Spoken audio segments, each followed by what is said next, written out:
Je vous invite à la prière avant de lire les Écritures. On va prier. Oui Seigneur, si tu ne viens pas toi-même ouvrir les Écritures, notre lecture sera pauvre et notre compréhension limitée. Mais si ton esprit nous éclaire, la parole fera sens, notre marche s'orientera, notre chemin se précisera. Saint-Esprit, viens ouvrir notre cœur et notre intelligence à la compréhension de la parole. Amen. Alors, dans l'évangile du jour, nous avons Matthieu 21, c'est la parabole des mauvais vignerons.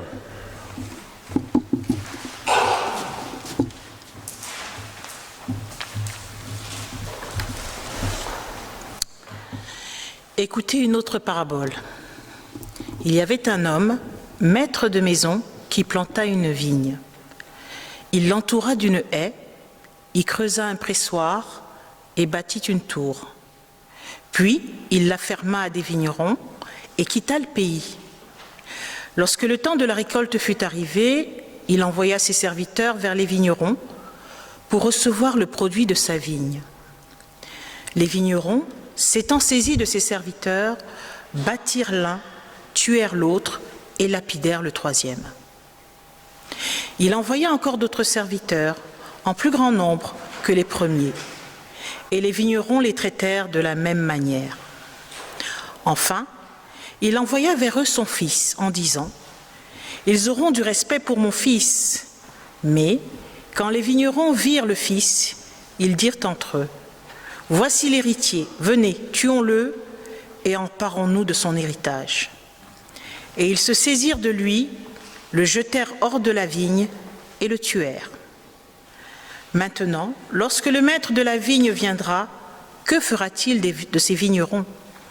Ils lui répondirent, « Il fera périr misérablement ces misérables, et il affermera la vigne à d'autres vignerons, qui lui en donnera le produit au temps de la récolte. » Jésus leur dit, « N'avez-vous jamais lu dans les Écritures, la pierre qu'ont rejetée ceux qui bâtissaient est devenue la principale de l'angle. C'est du Seigneur que cela est venu, et c'est un prodige à nos yeux. C'est pourquoi, je vous le dis, le royaume de Dieu vous sera enlevé et sera donné à une nation qui en rendra les fruits. Celui qui tombera sur cette pierre s'y brisera, et celui sur qui elle tombera sera écrasé. » Après avoir entendu ces paraboles, les principaux sacrificateurs et les pharisiens comprirent que c'était d'eux que Jésus parlait, et ils cherchaient à se saisir de lui. Mais ils craignaient la foule parce qu'elle le tenait pour un prophète.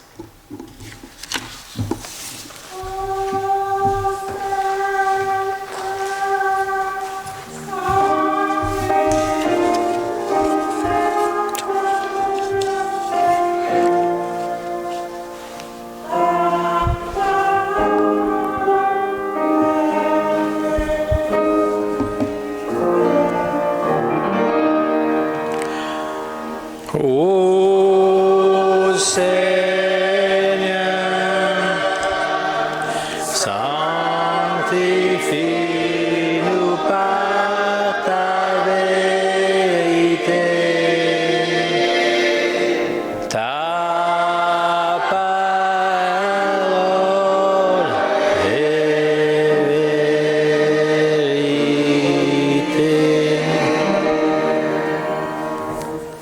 Jésus parle en parabole, c'est souvent sa manière d'instruire, de donner des histoires qui sont puisées dans les choses de tous les jours.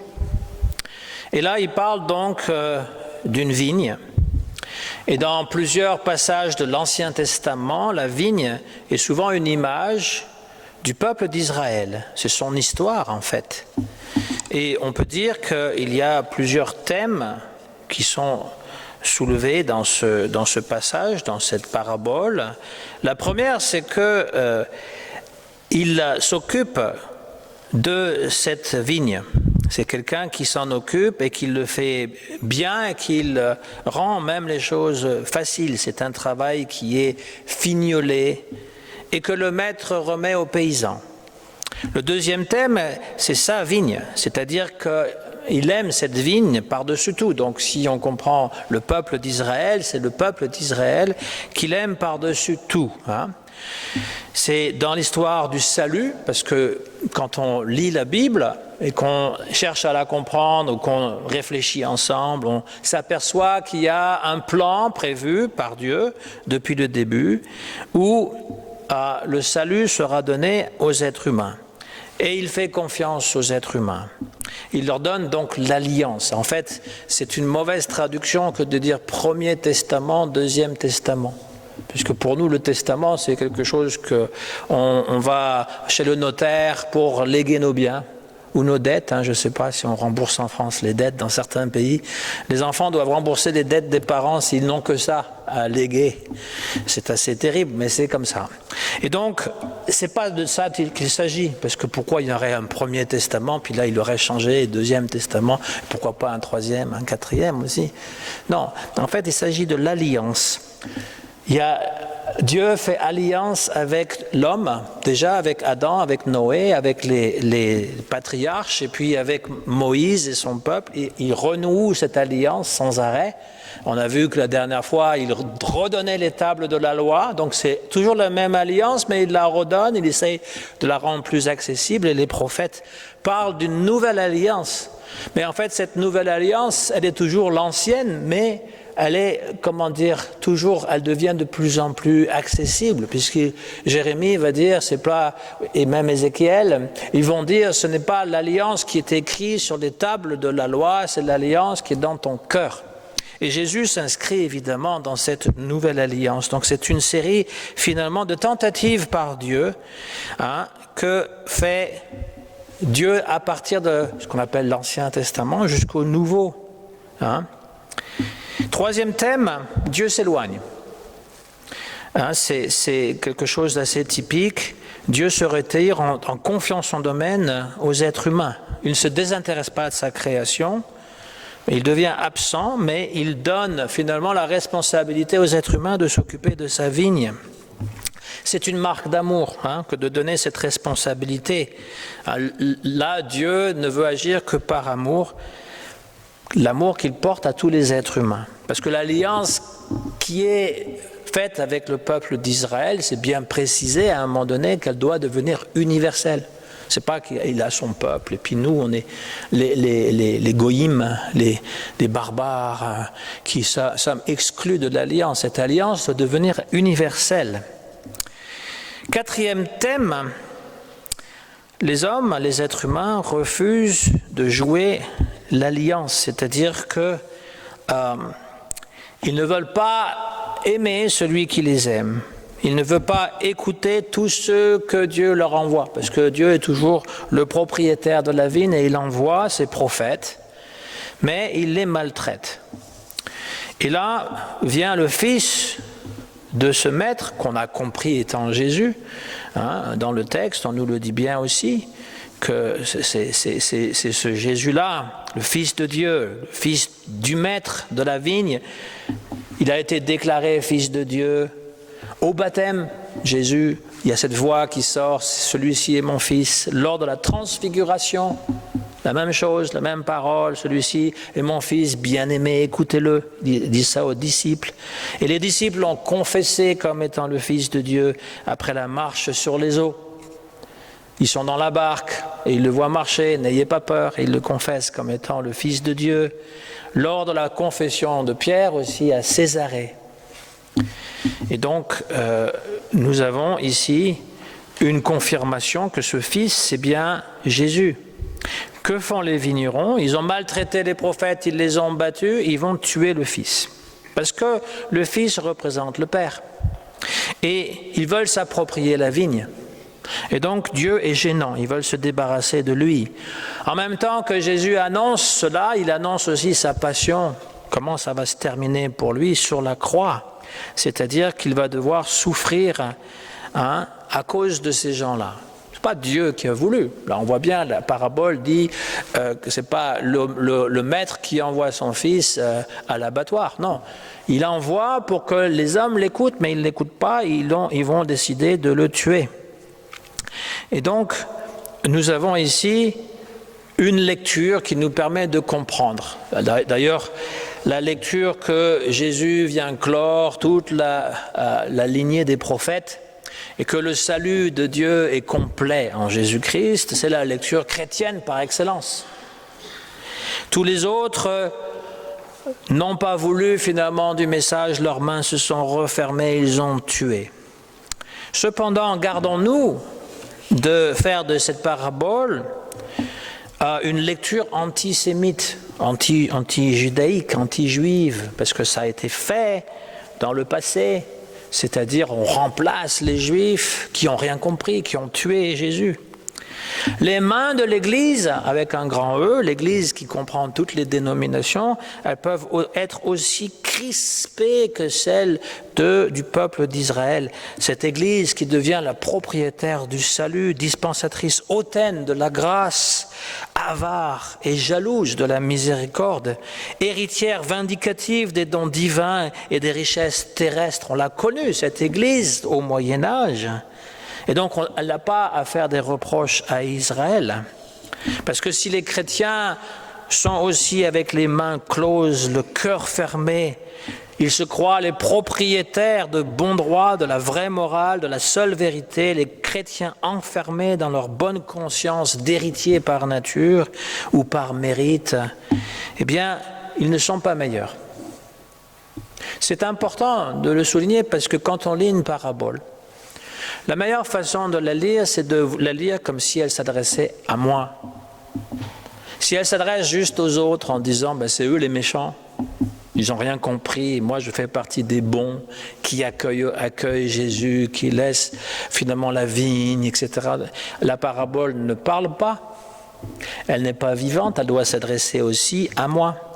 Et donc je dois me questionner à savoir si moi aussi je ne maltraite pas les gens qui viennent au nom de Dieu, quel qu'il soit, d'ailleurs, parce qu'on a tendance à penser que Dieu ne se présente seulement à nous que dans le cadre de notre Église à nous, ceux qu'on reconnaît comme faisant partie de la même Église. Mais non, il peut venir d'ailleurs.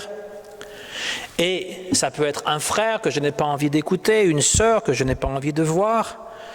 Ne agissons pas comme ces vignerons de la parabole. La vigne appartient à Dieu seul.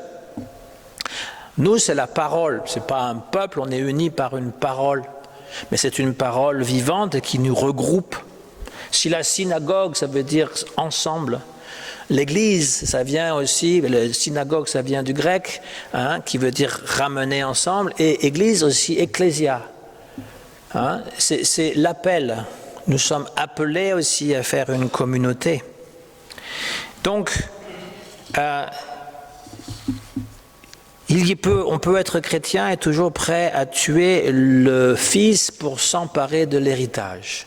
C'est une tentation. Tant et aussi longtemps que nous, chrétiens, restons dans l'anonymat, dans la petitesse, la tentation est beaucoup moins grande. Quand les premiers chrétiens se réunissaient dans les catacombes, et qu'ils avaient peur d'être tués par les Romains. Les 3 premiers siècles étaient comme ça. Et que le signe du Christ, c'était un poisson. Vous savez, il y a ictus, c'est le poisson. Et ça a une signification Jésus-Christ, Fils de Dieu, Sauveur. Mais seuls les chrétiens comprenaient cela. Pourquoi ? Parce que, d'abord, la croix n'a pas été utilisée pendant 4 siècles, et on n'a pas représenté Jésus sur la croix, c'était quelque chose de trop douloureux. Aujourd'hui, on porte ça autour du cou, peut-être pas le crucifix, nous protestants, mais chez certains, il y a le Christ sur la croix, comme s'il n'était jamais descendu. Ça, c'est une chose. L'autre chose, c'est qu'ils auraient pu être tout de suite identifiés. Et donc, ils vivaient incognito, etc. Tant que nous, protestants, qui avons subi dans le passé, pas nous, mais nos aïeux français, la persécution de la part du roi de France, en particulier Louis XIV, qui a fait, des guerres de religion. Il y en a eu avant, il y a eu Catherine de Médicis, évidemment, mais Louis XIV, et donc c'était les fameuses assemblées du désert. C'est pour ça qu'on a toujours cette tradition dans les Cévennes de faire le premier culte de septembre, le premier, qui est le culte du désert, en souvenir de ça, qu'on était obligé de se cacher. Il n'y a pas de tentation du pouvoir. Mais on sait que l'Église avec un grand E, lorsqu'elle devient très riche et qu'elle devient l'Église majoritaire, elle a eu cette tentation très forte de penser qu'elle dominait tout et qu'elle avait des leçons de morale à donner aux gens. C'est peut-être un peu pour ça qu'en France aujourd'hui, on dédaigne la religion parce que ça a un peu écrasé, les gens dans leur liberté, dans leur choix, à leur dire toujours ce qu'il fallait faire, ce qu'il fallait penser. Et ça, les gens, ils ne le supportent plus. Ils veulent choisir par eux-mêmes. Alors, ça pourrait être les vignerons de la parabole qui veulent s'emparer de la vigne et donc se débarrasser du propriétaire en tuant son fils. Par contre, le fils ne peut être tué qu'une seule fois. Pour ça que moi j'aime bien la croix vide. Il est ressuscité, on ne va pas le remettre sur la croix, on ne va pas refaire le sacrifice du Christ à chaque fois qu'on fait la Sainte Seine. Il est descendu, il est ressuscité. On n'a pas besoin, c'est quelque chose de définitif. Et donc, il ne peut être tué qu'une seule fois, et ses mains percées, trouées, sont ouvertes pour l'éternité, pour nous montrer que Dieu ne referme jamais les siennes. Et nous prions pour que ce Dieu-là, sous la forme de Jésus, qui est venu donc nous révéler l'amour du Père, puisse rouvrir les nôtres, que nous puissions l'accueillir vraiment et que nous puissions agir autrement que les vignerons de la parabole. Heureusement, ce ne sont pas que les seules paraboles de Jésus et que nous essayons de devenir ses disciples. Et les disciples, ils sont à l'écoute du Maître. Mais n'oublions jamais que même quelqu'un d'autre qui n'est pas chrétien peut avoir quand même un lien avec Dieu plus proche que nous si nous le dénigrons d'une part et que nous pensons être les propriétaires de la grâce. Ce n'est pas nous qui sommes propriétaires, c'est Christ et nous devons représenter le Christ auprès des autres. C'est notre mission en tant que chrétiens. Les gens vont juger le Christ par rapport à ce que nous faisons ou nous disons. Ils vont juger tout le christianisme par rapport à ce que nous faisons ou ne faisons pas, mais en particulier les erreurs et les manquements, ils vont juger cela. Donc c'est notre responsabilité d'agir réellement en tant que chrétiens comme ambassadeurs du Christ et montrer finalement qu'à travers nous, le Christ se manifeste. C'est notre souhait. Je ne dis pas que c'est ce que nous faisons tout le temps, mais c'est notre souhait. Mais il faut être habité par le Christ. Il faut vraiment que lui, on le sente à l'intérieur de nous pour qu'il puisse agir. C'est-à-dire qu'il faut être connecté avec lui. Et comment être connecté ? C'est toujours la même chose. Il y a une pratique. Il y a une pratique, nous sommes chrétiens, ça veut dire qu'il y a une pratique, c'est-à-dire la lecture de la Bible et puis la prière. Et c'est ça qui garantit, qui fait qu'il y a une connexion et que Jésus se manifeste. Si nous ne le faisons pas, nous n'allons pas entendre toujours Dieu nous parler à travers Jésus ou Dieu nous parler directement. Ça va rester très flou et on va se poser plein de questions. Où est-il ce Dieu quand je vais mal ? Voilà ce que Jésus nous propose pour aujourd'hui. Amen.